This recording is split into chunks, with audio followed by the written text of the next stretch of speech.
¿qué tal? Muy buen día. Yo soy Caro Hernández. Gracias por estar una vez más aquí en Palabra de Rudolf Steiner. Estoy muy contenta porque hoy tenemos un invitado muy especial. Él es Giorgio Tarditi Spagnoli. Es italiano y vamos a hacer la entrevista en inglés porque yo no hablo italiano, él no habla español y yo más o menos hablo inglés, él habla muy bien inglés, así que pues les cuento un poquito de Giorgio. Él es un investigador independiente de la Ciencia del Espíritu fundada por Rudolf Steiner. Combina el rigor de la investigación científica de la naturaleza con la comprensión del mundo del alma y el espíritu en el hombre y en el cosmos. Es consejero biográfico y naturópata. Es licenciado en Ciencias Naturales y doctor en Ciencias de la Educación con tesis en Psicología Arquetípica y Evolutiva. So, thank you for being with us, Giorgio. Welcome to Palabra. Thank you, Caro, for inviting me to Palabra de Rudolf Steiner. I'm very happy to be here. Thank you. That was an honor for us, and well, your biography is so interesting. I mean, you already live a lot of interesting stuffs, and the people can visit your website. It's giorgiotarditiSpagnoli.com. Yes. And you are described as a biographical counselor and a naturopath. You are also described as free researcher of the spirit. What does a free researcher of the spirit mean? So basically, starting from the principle of spiritual science as given by Rudolf Steiner, I basically apply the principle of spiritual science to fields of research in which this has not been done before. So for example, one is naturopathy. So basically, I used spiritual scientific principles to investigate naturopathy and to put it in a context that is actually renewed by spiritual science and anthroposophy. So during my academical studies, I always tried to understand what I was going through in terms of as a spiritual process as well as a cognitive process. So basically, this is what it means, that through an act of free will, because I choose to do so, and I somehow I put this ideal towards my research, I try to investigate the fields of knowledge that I come to meet in my life through the light of spiritual science. Okay, and now I think that the spiritual life is so important for us, and the things that we are living now, in some moments I think that crush inside us something, and we feel loose, and we feel a lot of afraid, and I think that is a very important tool for all of us. So, and sadly, I think that when you say something about the spiritual, the people don't want to hear about that, because we don't know what's going on with the human beings. We don't know what are we, how do you say, we don't want to recognize that we are made also, not just our bodies, also our spirit, and that we have to give food or say something like that. That's true. That's true. And actually, what I do with spiritual science and what spiritual science is supposed to be is a way to again connect to the sacredness of everyday life and reality. So basically, there is no division between what is spiritual and what is material, but they come both together and they become in a sort of interplay one to another, and the spirit goes into the matter and the matter is spiritualized again into spirit. So basically, in this interplay between spirit, matter, and again spirit, the soul of the human being is nourished by this spiritual food. So there is no longer a duality of spirit and matter, but the soul of man can be that soil where all these spiritual plants can grow, thanks to the light of spiritual science on one side, and to what we do in everyday life, in material life. So there is no longer a distinction, in a sense, between what is completely spiritual and what is completely material. So matter can be spiritualized and can return to the spirit through the soul of man. And that is the action of spiritual science. So through spiritual science, we understand that even spirituality can be applied scientifically without doing away with our feelings and the food for our soul. So it's very important that spiritual science, by being correctly applied, becomes something that transforms our perception of everyday life and reality. Yeah, that's right. That's right. And why do you think that the government or the society or I don't know don't be interested into share this knowledge? Because I really appreciate it when I was to the school. Some teacher teach us about Rudolf Steiner and the other philosophers that they are also important for our lives. I mean, I really appreciate it if they say something about the human beings in the school, because when we finish the school, then we realize that the life has a lot of troubles and stuff, and we can find ourselves and we don't know what to do with our emotions, and they're so hard. Yes, it is so hard. And usually you have been lucky if you've been taught about Rudolf Steiner in school, because usually, at least in Europe, is not touched upon. I mean, it's not even mentioned. Um, it can, but it's very, very rare. It does not happen often. So basically, the thing is that philosophy, which is the love for knowledge, okay, for wisdom, if we want to be very precise, more precise, it actually has to be something we apply to life. It does not have to be something out of life, like we just want to speculate about life, and so we retreat in ourselves and we do away with the world while we think about the world. We have to bring the love for wisdom into life.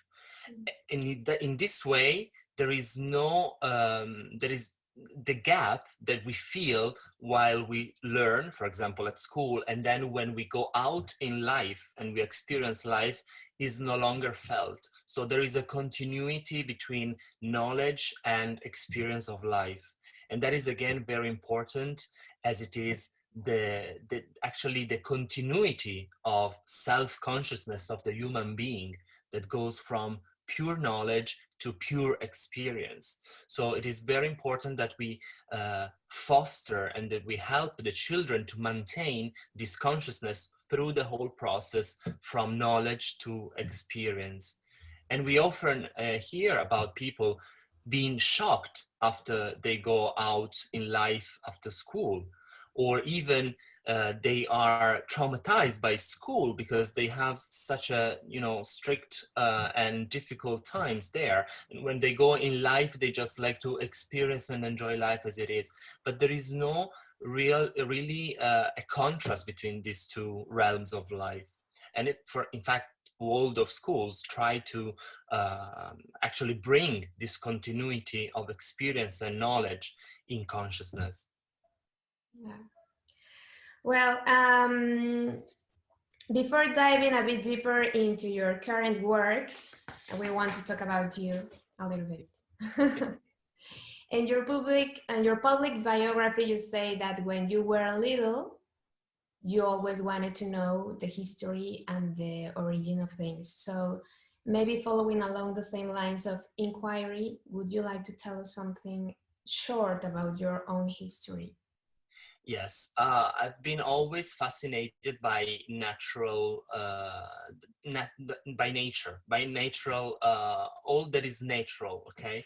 So basically the animal, the vegetable, and the mineral kingdoms. So I've been always so much interested in what was going on in nature that I always wanted to know where they come from. Okay, so where does the animal come from, where does the vegetable comes from, and the mineral. So I always ask questions about the history of what nature was about. And my stories were all about the what was going on in nature. Okay, so my mother, for example, I remember that was telling me about the history of life, and so how it developed on earth, so about the past life of our earth itself. And so I always imagined, and I always felt, actually, so it was something that was very close to me, to my heart, was that the earth was a living being. And I had this very strong imagination when I was a kid, and I brought this on through my scientific studies. That is the, if I were to identify one single image that I had in my childhood about my connection to nature, was that I was connected to a living being, and the whole earth was a living being. And still, this is my my perception of everyday life. So that's why then this interest led me to spiritual science. There's something that, but that is that is special that you're born with, no? That Yes. curiosity to know what's going Yes. on. Yeah, it was something that was constantly accompanying me, and it was also a feeling of unity. So I could not explain what it was back then, and so I wanted to know what it was and how it came to be, and that's why I kept asking questions about history of life. You also say that you start to draw. Hmm. Yes, I started to draw a lot, especially beings of nature, so especially animals. And while drawing, I felt a connection with the being of the animal. So it was another way for me to connect with the animal itself, so with the being of the animal. And through that, I understood that I was able to understand my own feelings. So that's when I understood that by a certain experience, you gain actual knowledge of the inner, of your own inner makeup, your own inner constitution. That I mentioned that because I think that it's important to let the kids to draw, right? Yeah, it's very important because drawing is actually even the precondition for writing. So if you learn to write before learning to draw, you basically become more dry. Your soul dries up. You need images in your soul because the images allow you to have a vision that connects the inner part of you with the outside world. So this vision, this imagination, I would say in spiritual scientific terms, is something that can be let out of the human being in the world, and then again the world can give back an image to the inner human being. And so in this way, there is a continuous interplay between the individual human being and the world. And so that's why children have, like, they have to be encouraged to draw and to use the colors, and to use the colors to experience what the color is in their soul. Yeah, that's. I mean, my daughter all time draw and draw what it's happening in the school and what's happening in house, and she really enjoy it. And it's almost she has 5 years old and love to draw, and I let her. And I remember that during the during the school, especially in the elementary school, when there was a lesson, I was constantly drawing. I was doodling instead of actually, you know, I was listening at the same time, but I was doodling actually. I was not just listening, but I had to continuously draw something in order to come into that state of mind that I would be able to absorb the knowledge. So I think that is also a way to focus in a sense and to be structured in our own inner makeup, in our own soul. I do. Well, now that you mentioned that, I used to, when I call with somebody, I used to draw. I don't know the best drawer, but I used to, and talk and Yes. also do that. I don't know why. I think it's a way of connecting to the flow of what is happening. So basically by drawing, you flow into a movement, into an image, and at the same time you get into the flow of listening, for example, of a person at the telephone or a lesson. So it's something that again connects something that is inside of in us to something that is outside. Oh, that's gorgeous. Well, thank you for the explanation. um, what would you like to share about the second 7 years of your life? Well, at school, as I said before, I was not very good actually. So always I, I liked some of the various lessons that I had, but I was not really interested into school per se. So I went to a public school, so it was not a Waldorf school or whatever, and it was just what it was. It was just lessons and homework. But I remember that some of the teachers made a difference. So I think this is also very important that the teacher love what they teach. And so in some way, it's part of their inner makeup as well, inner soul.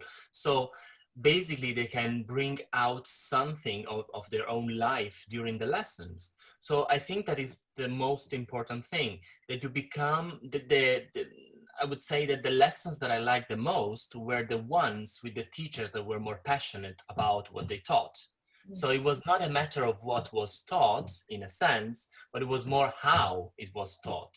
And this is a thing that I again I recognized when I was, for example, in the middle school or in the high school or even at university. So even though I decided to study all that I had to study, so for example, at university for all the examinations, I still can feel the difference when a teacher actually teaches you something that comes out of his own soul. And that's the main difference. And when I was at the elementary school, so in the second 7-year cycle, I had this feeling very strong in me. So I could not tell what it was at the time, but at the same time, I could recognize that there was something different that I could follow actually. So probably because I was more into feeling at the time, I was in tune with the teachers that could actually bring feeling into teaching. And so that's what I remember the most. Yeah, you. I think that I agree with you because uh, when we went to school and the teacher is and the teacher are saying something, we can feel that passion, right? That they feel happy with and they feel connected with the things that they are saying. Yes. They feel that the things that they are teaching have a place to go, which is the pupil, which is the soul of the pupil. So there is this belonging to what you are being taught as a pupil and what the teacher teaches to the pupil. So it is this exchange of feeling and of soul, of course, and knowledge as well, because knowledge comes into this as well. But the first thing is that if the teacher has this teaching that is transmitting into his own life, into his own soul. Yeah, that's right. And that's really thankful for. Yes. Yeah. And you have very special memories about those teachers. They become something close to heroes, or, you know, ideals. So I remember this, for example, for my biology teacher in at the high school, because she had this passion for biology, and she could actually communicate this passion by giving her own examples. So she was not following just a textbook, but she was also giving out like researches that she made. So you felt that there was enthusiasm in what she did, and that she was into biology even outside of the school. So it's something that I remember, yeah, very strongly. Yeah, yeah, that's true. And now that you mentioned your teachers, we want to know if somehow your work are influenced for two teachers that you mentioned in your biography, Fausta and Michael.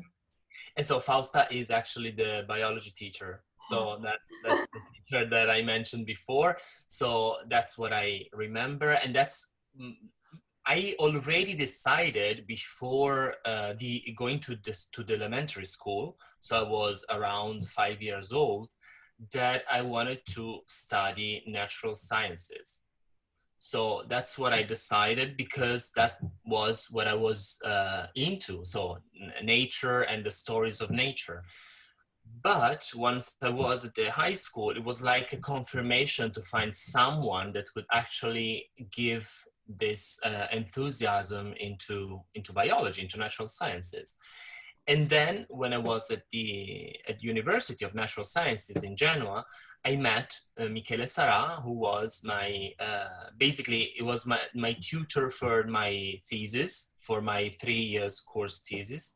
And at the time I did not know, but a little bit later I discovered that he was an anthroposophist. And I had an interest into esotericism before, because I had also a very good teacher of Latin, that she was into alchemy and the medieval mystics. So she introduced me into this kind of thinking. But at the same time, it was not structured. It was not something that, you know, it was something rather an interest, but still not something that I would follow from beginning to end. It was still something that I would feel more than know. While I was at the university, I met Michele Sarà, and after speaking to him about my essay, so I had to write an essay on Ernst Haeckel and his evolutionary view of the world. Basically, I mentioned to him Steiner without knowing that he was an anthroposophist. And so then after this dialogue about the thesis, he invited me to a study group that he had about Rudolf Steiner. And so that's when I began to study in a structured way, so following all the main books by Steiner, and then many cycle of lectures. So that's how it began, actually. And I remember him very clearly, because he could actually unite natural sciences and spiritual science. And so that was at the beginning of university my ideal. So I understood that there was a way to connect my knowledge of nature given by natural sciences with my feeling that I had as a child of a mystical unity with nature and the earth. And so he taught me actually that there was a way to merge, to unite these two streams into one. And the answer was natural science together with spiritual science and anthroposophy. Well, you just say something that I really feel too, that somehow I feel like what Rudolf Steiner say or wrote, I never hear about what I already understand inside of me. and that's why I connect with, because say, and I thought that it there all the people can understand what Rudolf Steiner said and feel like truth, because that's what it feels inside. I know. I recall that when I first started to study Steiner, so it was the Gospel of Luke cycle of lectures, I remember that even though I could not remember everything, or at the same time follow all what was going on, I could still recognize the essence of what was said into me. So it was a very strong feeling of recognition and remembrance. So there was something that was evoked in me as a remembrance more than anything else. So even though later came the more cognitive and intellectual aspect, so that I could remember what it was saying and that I could relate to the way it was said.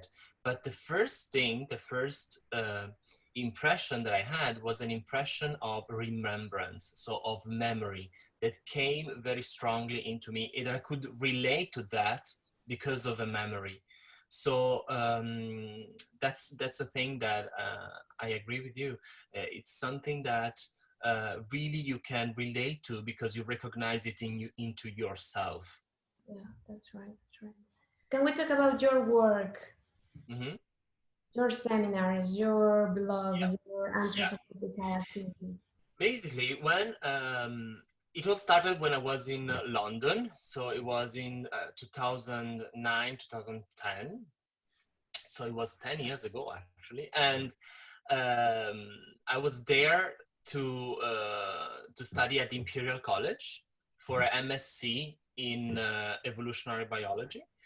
And I started to think that there was something missing in the way I would have liked to, to communicate with the world. And so one day I decided to set up a blog.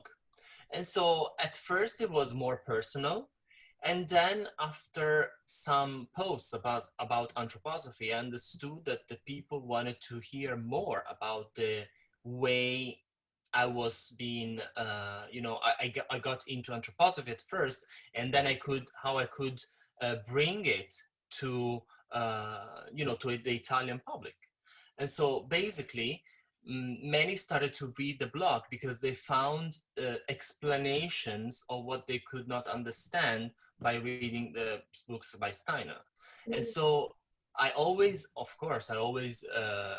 tell the people to go and read the actual books, but at the same time, they use the blog posts, especially now, as a sort of guide to understand the various themes that Steiner bring into anthroposophy. So I basically focus my blog activity into giving a sort of synthetic explanation of the great themes of anthroposophy. Mm-hmm. And I also translated it into English, and with the help of the readers as well. So it was a joint effort that we did last summer. And so they are also available in English. And the various blog posts have a certain theme. So it has a theme, for example, the bodies, so the occult constitution of man, or the angelic hierarchies, and so on. And there is a general overview of the theme based on Steiner's lectures and books. So people can actually connect to that because they use it as a guide. That's what it is. And after that, I started to give seminars in anthroposophical centers in Italy, and also lectures, of course, in anthroposophical centers as well, and also in Waldorf schools. And then this thing grew, and during the last year, I started also to give seminars as online seminars. So it now, many, because of the lockdown and because of the situation, many need to connect with anthroposophy in a way that it's not a physical center to go. Like they have this need of communicating anthroposophy and exchanging ideas about anthroposophy, but they still need to be at home.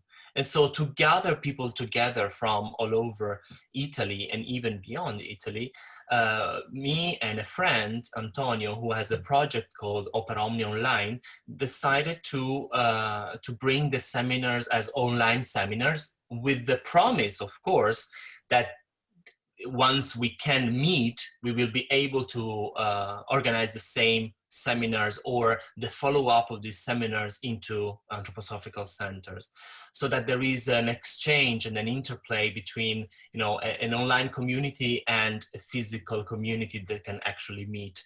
So I think this is very important to keep this balance. Otherwise, you risk to go into completely into the virtual, into something that actually has no human touch to it. So it is very important to humanize and to bring the human element of the soul into the online world. And that's because we have to be very aware of the means we use and how we use them. So, for example, the social media. So in this way, we use the social media to gather people interested into anthroposophy, and to it was an answer to a question that I was asked very much during the last years. So please do online seminars about this, about that, and so on, about the themes. So I started to answer to those questions by giving the seminars not only physically but also online. And that's it. So basically that's my more public, let's say, open work. And then there is an individual work that I do with individual people, and it is biographical work. So I'm also a counselor. So basically I use counseling techniques in the context of spiritual science and anthroposophy. So basically biography work through counseling. So basically, most of the people, again, I see them online, but whenever I travel to go into the various places in Italy, I also meet them personally in order to connect with them physically, like as a physical presence. And so I think this is, again, very important to keep this balance, and to always recognize that even though you have a screen in front of you, there is a soul from one side and one other soul to the other. So biography work works even in this way. But of course, it would be better if we could actually meet in a physical place. But for the moment, it works. So it's good. Okay. Let me see what the other questions. I want to talk about your books, because there are a lot of them, and you're so young, and I really feel so interested about how was the born of your first book? Okay, my first book was a novel, actually, but it was published after, like years after, and it was published thanks to crowdfunding, and it's called the Book of Gaia, which is actually a fantasy talking about a living Earth. So in a sense, it's the way I experienced the Earth when I was a kid that is giving life into a novel. And it's a fantasy novel, and it's entirely based on anthroposophy as well. So there is this way of describing anthroposophical imagination through a fantasy novel. So that was the first book that I wrote. But it was published after other two books that I published. And one is a study about Kabbalah and anthroposophy, so how these two relate. and it's basically a sort of encyclopedia, let's say, or vocabulary, one can say as well, to allow anthroposophists and those interested into the Kabbalah to relate to each other in terms of terminology. So the terminology and nomenclature of one another are related, and there is also an anthroposophical explanation of Kabbalah, and at the same time, how they can actually empower each other in a way. Because also Steiner actually refer in several instances to Kabbalah, and they are very important ones actually, and they are actually given at the start of the book as the foundation of the whole work. So that was one. And the second one was in the blog, at some point, I started to comment the cycle of the year with the festivals of the year. So both pagan, so-called pagan festivals, and Christian festivals, which actually most of the time have a deep relation, so in an anthroposophical light. So I gave basically an interpretation, anthroposophical interpretation of all the cycle of the year and the festival, the main festivals. And out of that work, there was particularly one, like a series of posts about Christmas. And so the people wanted to follow the 13 Holy Nights through the process that I gave through the blog posts of the commentary of the anthroposophical commentary of the festivals. And so I transformed some of these blog posts into a book by expanding them and connecting them and so on. And so this little book is called The 13 Holy Nights and the Anthroposophical Christmas. And it's basically a guide, a meditational guide through the time of Advent, with the 4 weeks of Advent, and the 13 Holy Nights, and all the symbols of Christmas explained in an anthroposophical way, based on Steiner's insights. So that was that is the last book. And then I self-published other ebooks about especially my activity as a counselor, naturopath, and basically they're going to be out in a published form, like in a physical form at some point, but for now I'm still working on them. So I use the self-publishing as a sort of experiment, let's say, in order to give what I've been asked, like, can you write a book about this, for example? Can you gather your blog posts into one single book? But then once I need to print a book, to have the book published in print, I need again to work again this text. So for now, I would say that the finished books are just these three, okay? The Book of Gaia, Kabbalah and Anthroposophy, and the 13 Holy Nights. The others can be considered as sort of experiment that will become books, of course, in time. Like Misraim is an experiment. That is a particular story, let's say, because it was published in a printed form, but then I discovered so much more about this historical matter. So it's an historical research. So basically it is, first it was published in printed form, but then I discovered that there was more, and so I wanted to create a second version. So at this point, there is just the ebook, but it's like greatly expanded in comparison to the first version. And so there is so much more into it, and I'm still working on it.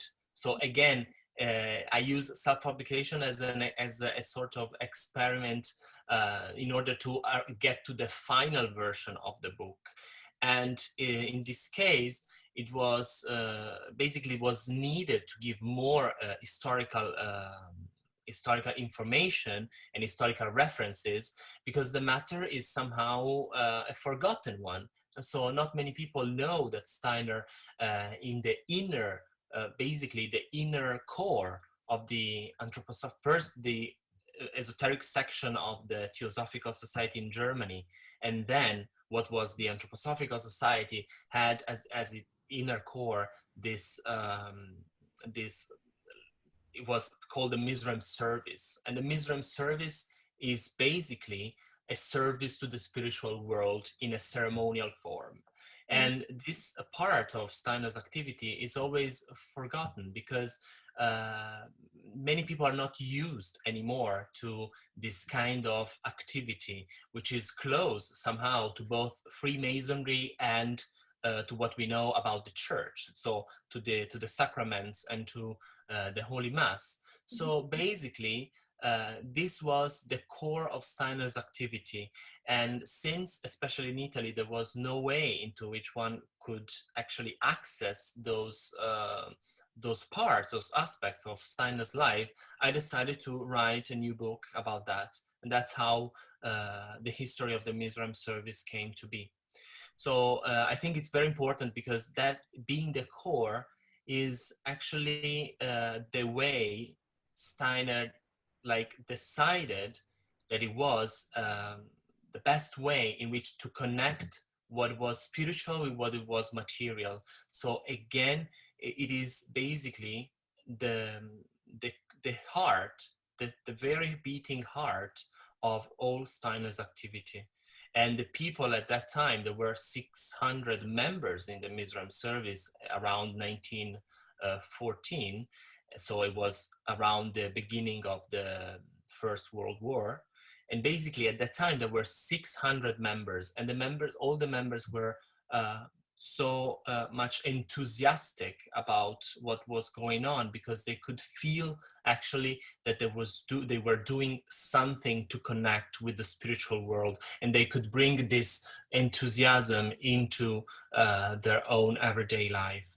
So that's why I decided that was something that had not to be forgotten, and that we always have to remember that in the end, we need to act in order to experience the spirit into everyday life. Yeah. But you need to experiment, no? Yes, you need to experiment. And actually, I always say that if we want spiritual science to be scientific, we need to have initiatives, or we can call them experiments. Yeah. So some of these initiatives or experiments may not be the best. So in the beginning, we may even make mistakes, but then by doing this, by having these initiatives that can be actually taken up by the spiritual world or not, we learn how to develop a connection with the spiritual world. So even Steiner had many initiatives that actually failed in a sense, but he kept trying to give new initiatives in order to give an answer to the questions of the people that were around him, and also to interpret the questions that came from the spiritual world. So basically, it's always it requires always a self-conscious presence to bring the spiritual into the material. And we need to be conscious that our initiatives may fail, but we can actually again give another initiative, worked in another way, and then it might be actually the one that was needed. Maybe it's just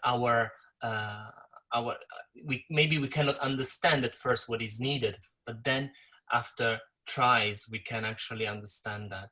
So that's life again. Yeah. 2 weeks ago, I interviewed a minister of Japanese religion, mm-hmm. because that religion has a lot of common with the Rudolf Steiner teach. Mm-hmm. And now that you mentioned Kabbalah and that you mentioned other philosophies, mm-hmm. I feel like in the world followed the truth and spread all around the world, and now the persons that we call the masters, mm-hmm. Show to the persons who has around that wisdom, and we call in different ways with different names, but are the same. That's one truth or not? This is a very complex question, because in a sense it is true. So in a sense the spiritual world is one, but of course, and so even we perceive it as a multitude of state of being and states of consciousness, it's still one.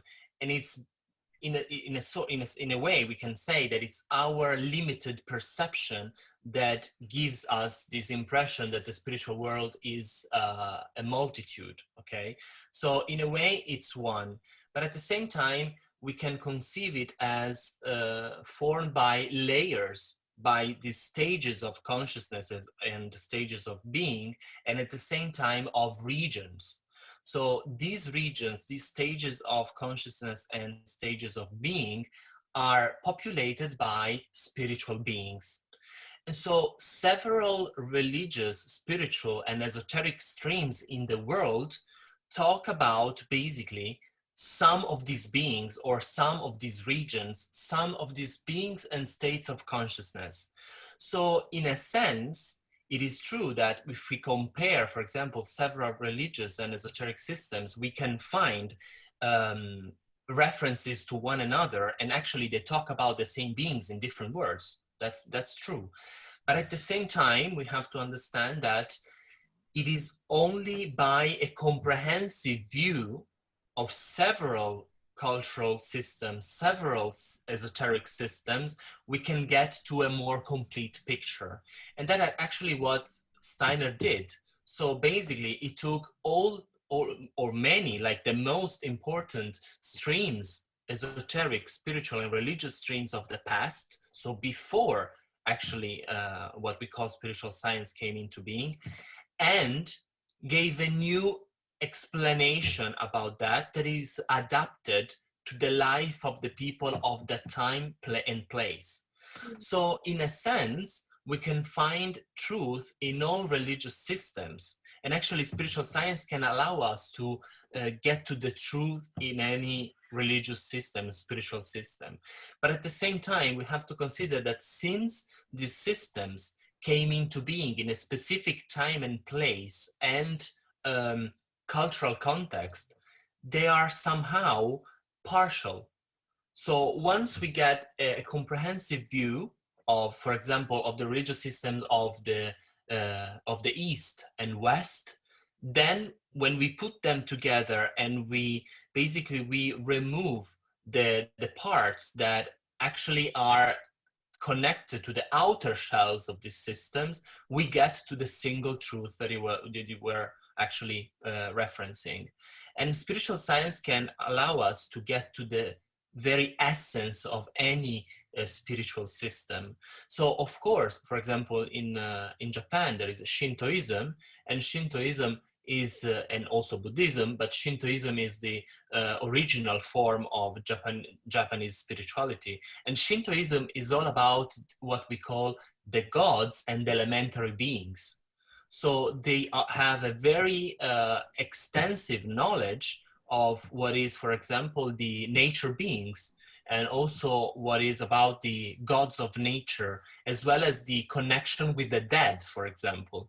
So in that case, in that particular case, we find that in a very specific way. But for example, if we want to study self-consciousness and how the human being is a vehicle for self-consciousness and the unity in self-consciousness, then we have to move towards the West, towards the spiritual systems of the West. For example, we see this beginning in the Hebrew religion and in Kabbalah, and then even more, it becomes even more evident the more we go into Christianity. But at the same time, we don't have to confuse the fact that religions are something that are tied also to a development. So even the religions develop as beings. And so, in a sense, we have always to be conscious that when we study religion, we need to understand at what stage of development is that religion. And so, by being human beings in a cosmopolitan world, we need to get to know and to get to relate to all religious systems, recognize that there is truth in all religious systems. At the same time, understanding that actually now, the way that if we want to really connect in this way, we need to be scientific. So we need this objectivity in a sense, even though you belong to a specific culture that has a specific religion. So I think this is very important, and this allows us to connect even more with any other person from any other religion. I told you that you are so young too many times, and I think that that is good for the anthroposophy, because your mind is a little bit free, and you experiment, you investigate, you are dedicate your time to know more. And I think that you can do that. The anthroposophy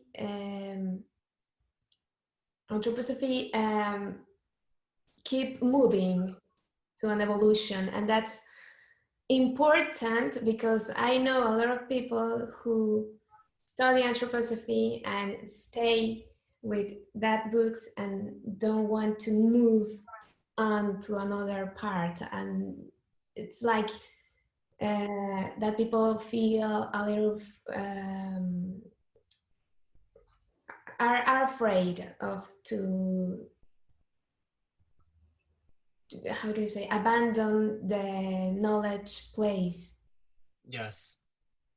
And that's why I think that the things that you do are so important. And I want to invite to, I don't know, more people like you. I don't know if there are in the world a lot of young people who are investigate or who are working for that.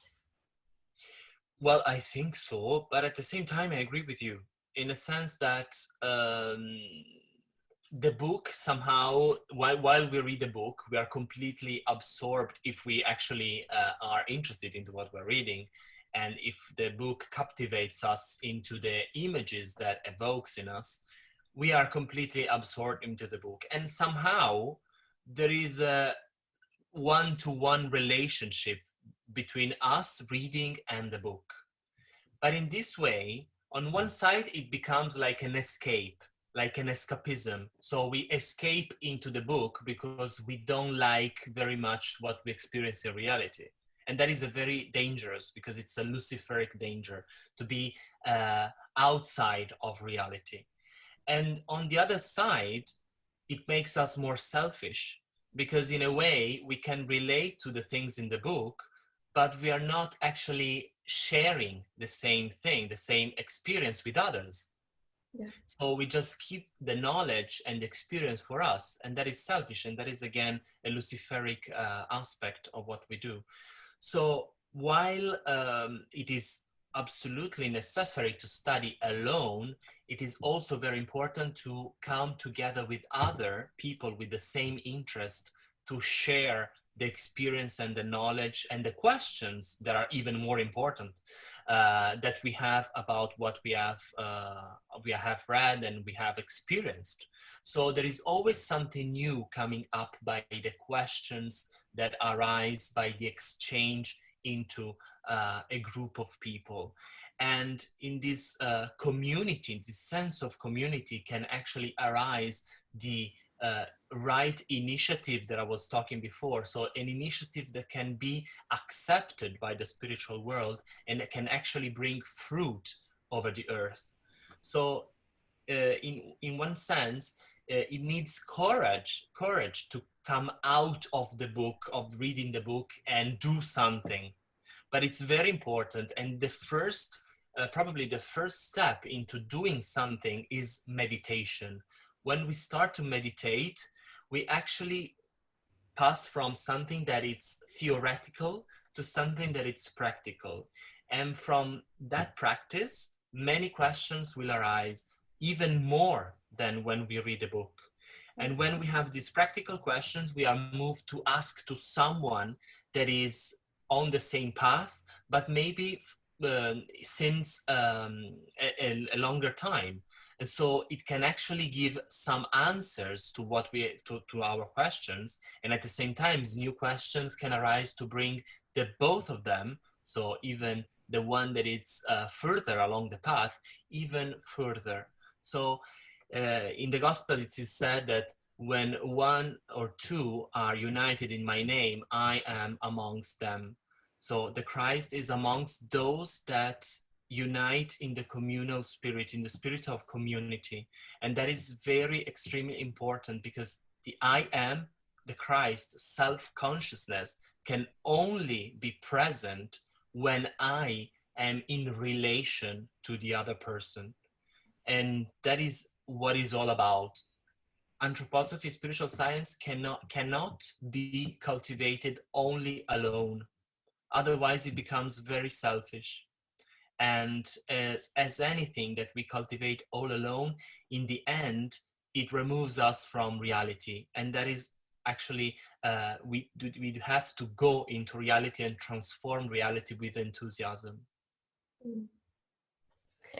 And a little bird told me that you are researching also about the dreams and the things that we dream. I remember that I just read a book, something about that when Rudolf Steiner said that we also dream when we are wake up. Yes. And that's something that I really shocked, because I remember that once in Mexico, I was watching the TV, and then my mother came, and I moved my eyes because I want to see my mother. And in that moment, also just the moment that I move my eyes in this little bit of space, I saw something that in Mexico are going to be an earthquake. Okay. And that night we experiment an earthquake. Mm-hmm. But that's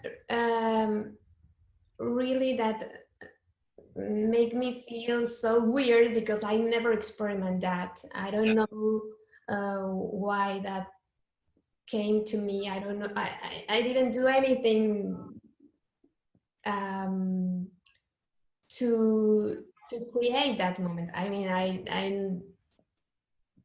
don't pray anything. I don't feel anything different. I mean, my life is normal, and I saw that. And when I read that Rudolf Steiner say that, I want to know more about that. And at this point, I don't meet any person who can tell me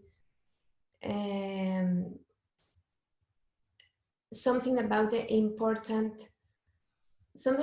the dreams, the importance of our dreams. Because now I consider that they are so important into our lives.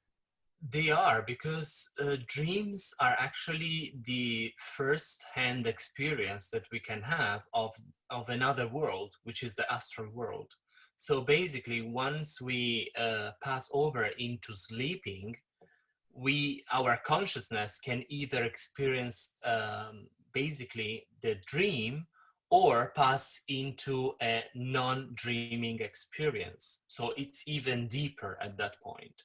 But this transition between consciousness and this deeper consciousness without dreams, so this astral world, is basically composed by images. And when we traverse during the sleep, this astral world, we are interwoven. The images come into us, and we experience these images as dreams. So dreams have particular properties. For example, they have no set time or place.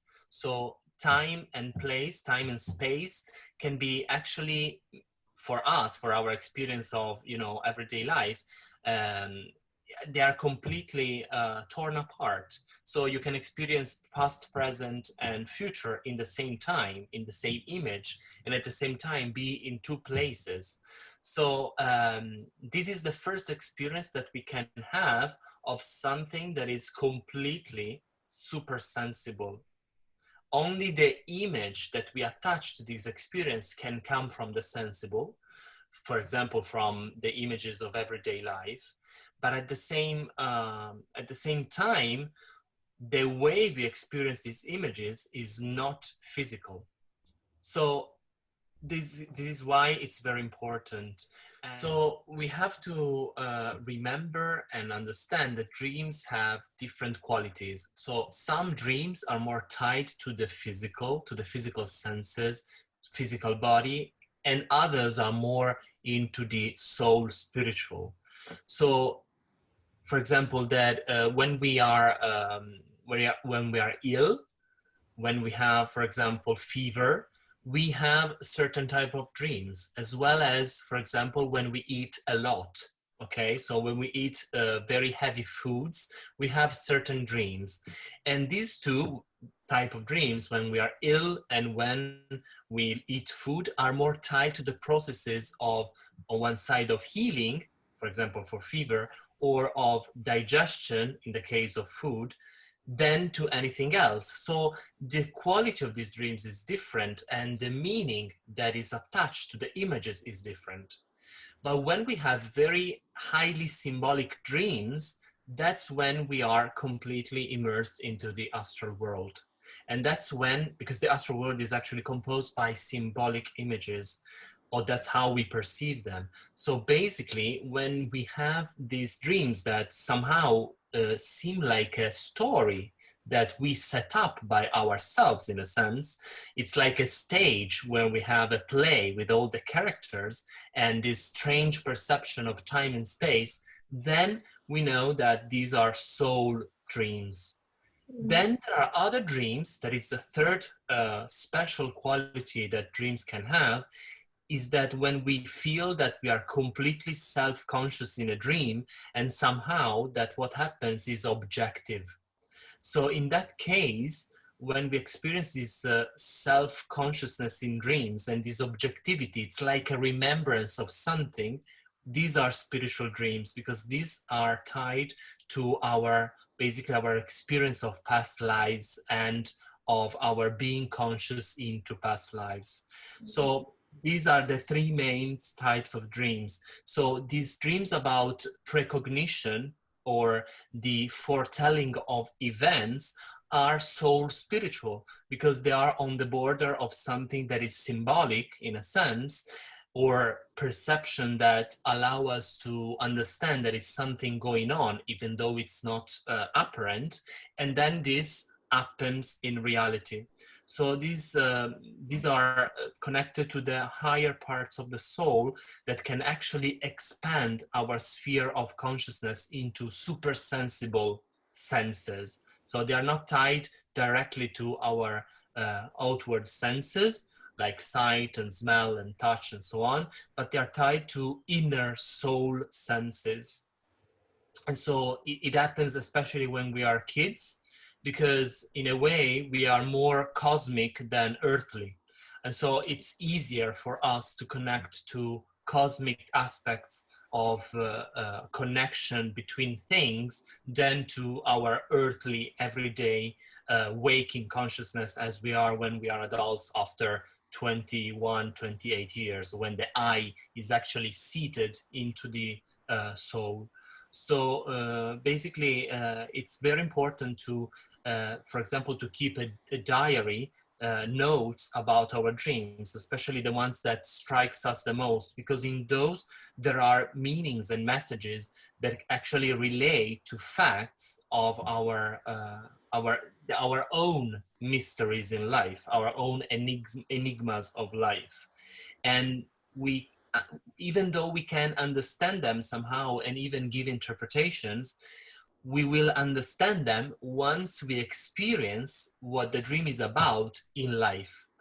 And if we keep these notes and diary, of this dream diary, we can actually become self-aware when the process that is described into symbolic images into the dream is becoming true, is becoming a reality in our world. So that is very interesting and very important to keep as well in biographical work. Okay. Yeah, I dream with a girlfriend, with a friend who was pregnant, and I dream the date what he's going that his boy are going to born. And I remember the date because I never dream with dates, and that was the number and the month, and they the people who's been in my dreams say the date, and I wake up and call my friend and told her. Yes. And that kind of dreams that I used to have, and that's why I think that they are so important for our lives. But when I read that Rudolf Steiner said that also when we are awake with our eyes open can dream, I mean, yes, we can, but actually in this case we need to wake up in a sense, because once we are awake and we believe we are awake, we are constantly somehow, especially if we have a routinary life, so if our life is it's very similar one day to another, we tend to fall into a semi-waking consciousness. So it's between dream and waking consciousness, and that it's actually something that we need to avoid, because we have to dream, we have to cultivate our dream life while we sleep, but we have to be very awake during the day. So we have to be self-conscious and strive to be present in every single moment, because that is how we can actually spiritualize those same moments. While if we are still into this type of dream and waking state, is sort of in-between state, we cannot actually fully experience the moment that we live in that at that time, in that place. This is also something that happens a lot because of our continuous exposition, continuous fruition, for example, of images, like movies, like the videos, and images can come to us through the internet, through phones, and so on. This continuous watching of images, which are created out of an artificial intelligence, take man, like take the self-consciousness of man into a dreaming, waking state, in this in-between state. And this is very dangerous, because messages that are embedded into the images themselves can actually enter the human being without being aware of what is going on. And that is very something that is happening a lot, for example, with advertisement, where actually messages are continuously sent into the human being. Like, for example, you need to buy this is the most common, for example, by using an image, a symbolic image. And only if we are very strongly aware of what is going on, if we are very present, we can actually push what is not needed out of our soul. Otherwise, we can actually be burdened by these images and by these messages that come through the image itself. So it's very important. And we see a lot that people are constantly watching their phone, and they are not really there. They are not really experiencing what is around them, what is life. Yeah. That's too much common right now.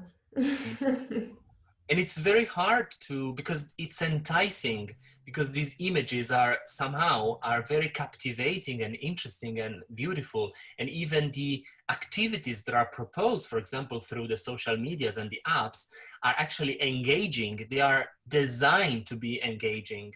And so you need a very strong free will to exercise this free will to do away with what is not needed. But once you do that, you actually acquire forces for the soul that allow you to control these means. So it's not that we have to do completely away with the internet or with phones and with computers and so on. On the contrary, we have to use them because they are part of our culture, part of our evolution, but we don't have to be controlled by them. We need to use them for the greater good.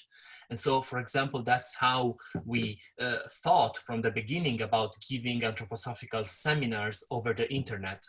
We can gather people from different places and all over Italy, all over Europe, and even the world. But at the same time, we need to pass this message that that is only a means. It's not the end in itself. And so you need to actually bring this knowledge out into experience through the enthusiasm that is created by gaining this knowledge. And so I think that is very important as well, because we are using this means and we will be on YouTube soon. So yeah, and we can meet you because otherwise we can never meet. yes, of course, but it's incredible. I mean, the technology is really becoming, it's really getting to the border of magical, but we need to be in control. Technology has to be in something that allows the human being to be more into connection with the others, not the contrary. Technology has to be a means and not an end. Yeah, that's right. We have to fight for our freedom and start to enjoy the company. Yes. Yes, exactly. And to be aware of what is happening around us, to be interested into reality. Yeah, that's important. We can forget to see the sky, the stars, and listen to the birds and all stuff that are magical too. And of course, they are food for our soul, like you said. They are food for our souls, yes. And actually, you know, even psychology understands, like, you know, a natural scientific psychology. So if we go into the academia of psychology, recognizes that the like an extreme use or a continuous use of the computer, of the phone especially, and of social media can create anxiety. So actually it destroys, it makes our soul to be thirsty and hungry. So it removes forces from our soul.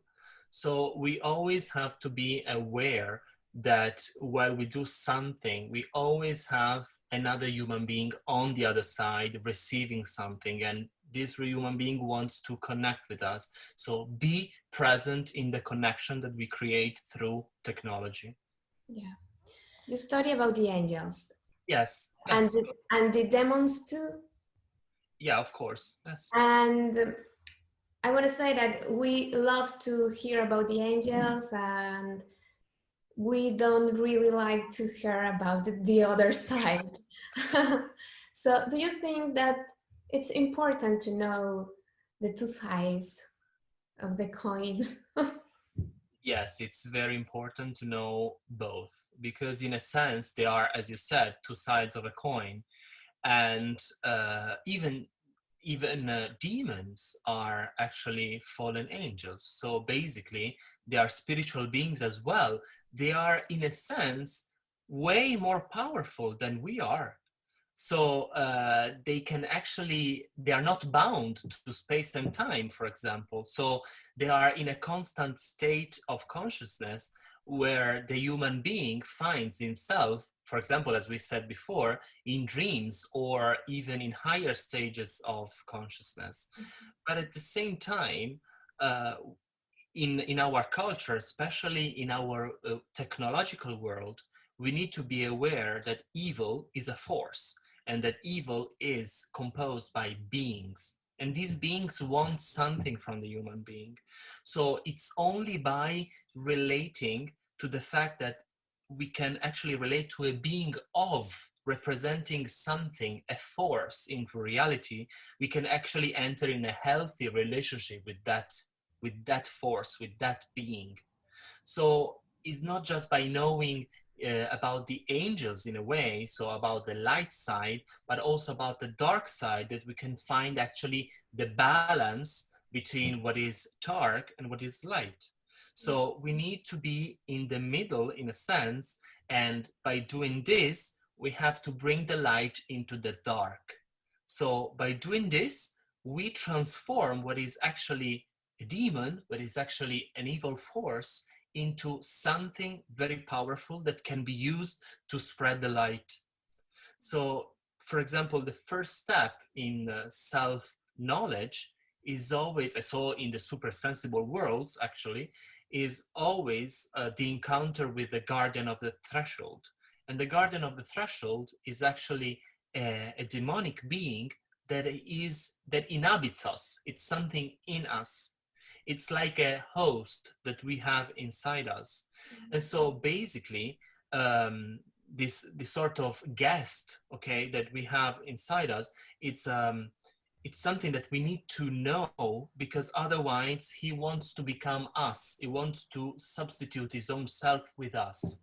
That's, for example, when the human being completely passes out and does, for example, things like, that we normally believe that are not possible for a human being, and maybe there are cruel and very evil acts that the human being can actually commit in a state of non-consciousness. Mm-hmm. That's the double, the so-called double, that is also a part of the guardian of the threshold, that it's inside us. So it's only by facing our own weaknesses, facing our own evil inside us, that we can actually do something out of this. We can transform this evil and use it for healing.